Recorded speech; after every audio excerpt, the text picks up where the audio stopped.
রাধিকা তার গরুদের জন্য জঙ্গলে ঘাস কেটে আনতে গেল। পথে একটি বড় বরগদ গাছের ডালে একটি জাদুময় তোতা বসেছিল।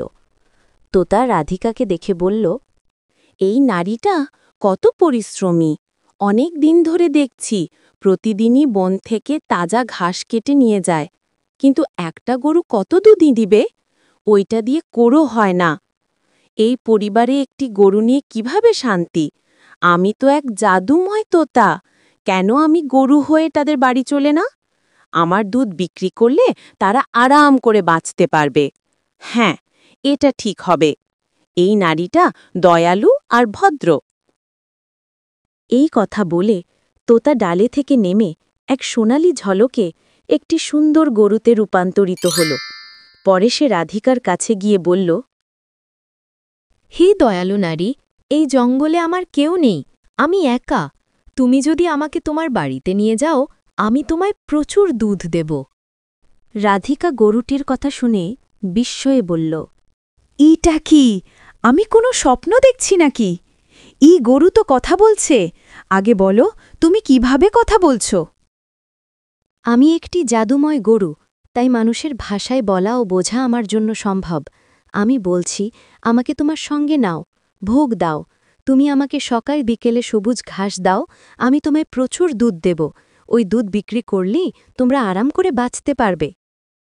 রাধিকা খুব খুশি হয়ে বলল, ও গৌরী, এটা যদি সত্যি হয়ে যায়, আমাদের সব কষ্ট দূর হবে। ঠিক আছে, তুমি আমার সঙ্গে আসো। রাধিকা গৌরীকে নিয়ে বাড়ি ফিরল।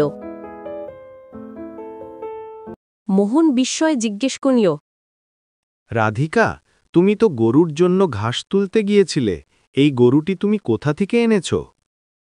মোহন, আমি এটা কোথা থেকে ধরিনি, জঙ্গলে পেলাম। ও একটু ঘাস খেলে আমাদের প্রচুর দুধ দেবে। আমাদের এক গরুতে তো চলছিল না, এই গৌরীর দুধ বিক্রি করে আমরা ভালো করে বাঁচতে পারব। তুমি ভালোই করেছ। আজ থেকে আমরা এই গৌরীর ভালো যত্ন নেব। সেই দিন থেকেই তারা প্রতিদিন জঙ্গলে গিয়ে গৌরীর জন্য সবুজ ঘাস নিয়ে আসত। এভাবেই দিন কেটে যেতে লাগল। কিছুদিন পর মোহন গ্রামে দুধ পৌঁছে দিতে লাগল। এইসব দেখে মোহনের প্রতিবেশী কিশোর উদ্বিগ্ন হয়ে ভাবল, এই লোকটার কাছে তো মাত্র এক গরু ছিল, তাহলে সে প্রতিদিন যে ভরি ভরি দুধ নিয়ে যাচ্ছে তা কোথা থেকে আসে? নিশ্চয়ই কোনো রহস্য আছে, আমাকে খুঁজে বের করতে হবে। কিশোর বাড়ি ফিরে গিয়ে তার স্ত্রী সরলাকে বিষয়টি জানাল। সরলা বলল, তুমি ঠিক বলছো, আমি এটা মেনে নেব না। চলো গিয়েই দেখে আসি। কিশোর গুপ্তভাবে মোহনের বাড়ির কাছে গিয়ে লুকিয়ে দেখল। ওই গৌরী, তুমি কি আরও ঘাস খাবে? আমি এক্ষুনি নিয়ে আসছি। তখন গৌরী মানুষের মতো কথা বলল। কিশোর হতভম্ব হয়ে দেখল, এই গরুটা তো কথা বলছে। মোহন, আজ আমি তোমাকে অনেক দুধ দেব। যত দুধ চাও তত বালতি রাখো। না গৌরী, আগে যতটুকু দুধ দিতে ততটুকুই দাও। বেশি লোভ করা ভালো না। তাছাড়া এখন আমাদের জীবন ভালোভাবেই কাটছে। কিশোর মনে মনে খারাপ পরিকল্পনা করল। আগামীকাল মোহন যখন গৌরীকে নিয়ে যাবে, আমি ওকে মেরে ফেলব, দেখব ও কি করে এত দুধ দেয়। মোহন, যদি আমার সঙ্গে কোনো বিপদ ঘটে বা কেউ আমাকে মারে, তুমি আতঙ্ক করো না। ওই বরগদ গাছের পাতাগুলো আমার মাথার উপর রাখবে, তখন আমি আবার জীবিত হয়ে উঠব। তুমি এমন কেন কথা বলছো? তাছাড়া আমার এমন কোনো শত্রুও নেই।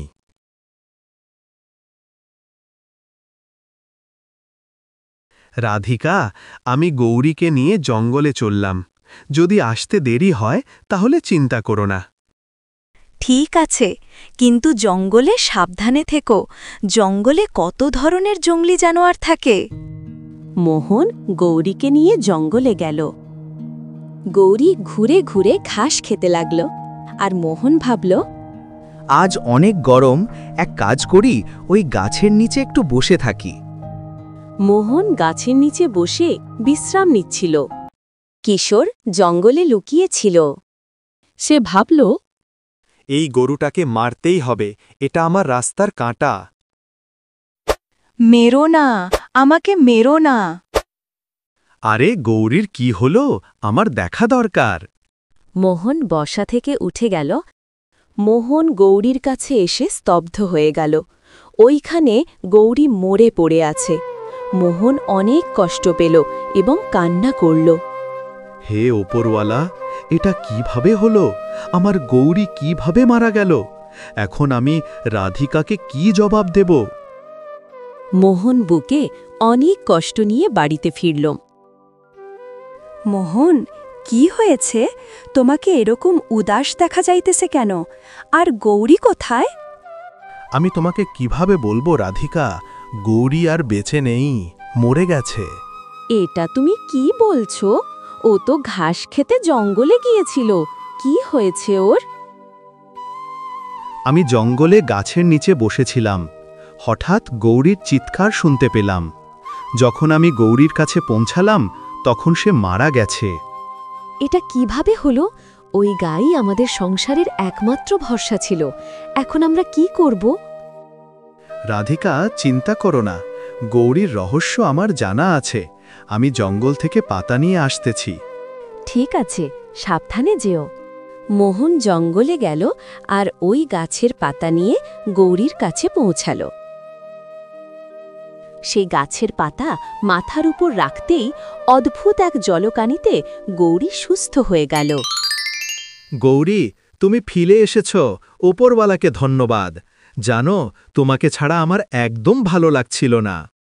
মোহন, এখন আমি ঠিক আছি। চলো বাড়ি যাই। রাধিকা আমাকে দেখলে অনেক খুশি হবে। মোহন গৌরীকে নিয়ে বাড়িতে ফিরে এলো আর রাধিকাকে সব কিছু খুলে বলল। রাধিকা খুশি হয়ে বলল, গৌরী, জানো, তোমাকে হারিয়ে আমরা অনেক কষ্ট পাচ্ছিলাম। রাধিকা, এখন আর চিন্তা করো না, আমি তো আবার ফিরে এসেছি। মোহন, ঘরে তো খাওয়ার মতো কিছু নেই, এখন কি করব? মোহন, বালতি নিয়ে এসো, আমি তোমাকে অনেক দুধ দেব। গৌরী, প্রথম যতটুকু দুধ দিতে ততটুকুই দাও, ওটাই আমাদের জন্য অনেক। মোহন বালতি নিয়ে এলো। এক জাদুর ঝলকানি আলোতে বালতি দুধে ভরে গেল। রাধিকা বলল, বাহ গৌরী, তোমার দুধ তো অনেক ঘন, কিন্তু তোমাকে দেয়ার মতো ঘাস তো এখন নেই। কোনো সমস্যা নেই, আশেপাশে যে গাছ পাও সেইখান থেকে পাতা নিয়ে এসো। তখনই কিশোর পিছন থেকে এলো এবং এগুলো দেখে অবাক হয়ে গেল। আমি তো এই গরুটাকে মেরে ফেলছিলাম, এটা আবার কিভাবে জীবিত হলো? আমাকে আবার কিছু করতে হবে। রাধিকা, আমি মুখিয়ার কাছে দুধ দিতে যাচ্ছি, দেরি হলে চিন্তা করো না। ঠিক আছে, তুমি তাড়াতাড়ি চলে এসো। মোহন দুধ নিয়ে রাস্তা দিয়ে হেঁটে যাচ্ছিল। রাস্তার ধারে এক বুড়ো মহিলা বসে কাঁদছিল। আপনি রাস্তার পাশে বসে কেন কাঁদছেন? বাবা, আমি দুদিন ধরে না খেয়ে আছি। যদি কিছু খাবার পেতাম, জানটা বেঁচে যেত। খাওয়ার মতো আমার কাছে কিছু নেই, তবে আমার কাছে দুধ আছে, সেটাই খেয়ে নাও। তুমি আমার জীবন বাঁচিয়েছ। আমার ছেলে ও ছেলের বউ আমাকে ছেড়ে চলে গেছে। মোহন এক বালতি দুধ বুড়ি মাকে দিল আর বাকি দুধ নিয়ে মুখিয়ার কাছে গেল। মুখিয়াজি, একদম টাটকা দুধ নিয়ে আসছি। মোহন, তুমি অনেকদিন পরে এলে, বাড়িতে কোনো সমস্যা ছিল নাকি? হ্যাঁ মুখিয়াজি, বাড়িতে আমার গরুর অসুস্থ ছিল, এখন সব ঠিক আছে। মোহন দুধ দিয়ে চলে এলো। কিছুদিন পর গরিবদের সহযোগিতা করতে শুরু করল। কিশোরের এগুলো দেখে অনেক হিংসা হতে লাগল। এ মোহন তো দুধ বিক্রি করে ধনী হয়ে গেল, আমাকে আবার ওর গরুটাকে মেরে ফেলতে হবে। গ্রামের ভিতর গৌরীর জাদুর কথা জানাজানি হয়ে গেল। মুখিয়াও জেনে গেল। সে মোহনের বাড়িতে গেল এবং বলল, মোহন, আমি শুনলাম তোমার গরু নাকি অসাধারণ। আমি কি তোমার গরু দেখতে পারি? হ্যাঁ, কেন না, চলুন দেখাচ্ছি। মোহন, আমার বিশ্বাস হচ্ছে না এই গরুটা কি আমার সামনে দুধ দিতে পারবে। কেননা এই দেখুন। মোহন এক বালতি রাখল এবং বলল, গৌরী, মুখিয়াজিকে তোমার শক্তি দেখাও। তখনই ঝলমলে এক আলোতে বালতি দুধ দিয়ে ভরে গেল। মুখিয়া লোভে পড়ে গেল। মোহন, তুই এই গরুটা আমাকে দিয়ে দে, আমি তোকে অনেক ধন সম্পদ দিব। না না মুখিয়াজি, এই গরু আমি কোনোভাবেই বিক্রি করতে পারবো না। মুখিয়া গৌরীর মুখে হাত লাগাতেই তার হাত জ্বলসে যায়। এই মুখিয়া গরিবের উপর জুলুম নির্যাতন করে, আজ আমি ওকে কঠিন শাস্তি দেব। আমাকে ক্ষমা করে দাও, আর এই গাই আমি নেব না। মুখিয়াজি, আপনি গরিবের ওপর জুলুম অত্যাচার করেছেন, তাদের সব কিছু ফিরিয়ে দিন এবং ক্ষমা চান। মুখিয়ার অনুশোচনা হল এবং যাদের ঠকিয়েছিল তাদের সবার সব কিছু ফিরিয়ে দিল আর ক্ষমা চাইল। মোহন, আমার কাজ এখন সম্পূর্ণ হয়েছে, তুমি এখন ভালো থাকতে পারবে। আমি এখন অন্য কোনো গরিব লোকের সহযোগিতা করব। গৌরী, তুমি আমাদের জীবন বদলে দিয়েছ, আমরা তোমাকে কোনো দিনও ভুলব না।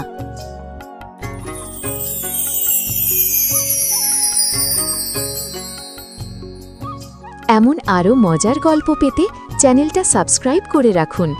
দেখা হবে পরের গল্পে, রূপকথার জগতে আবার।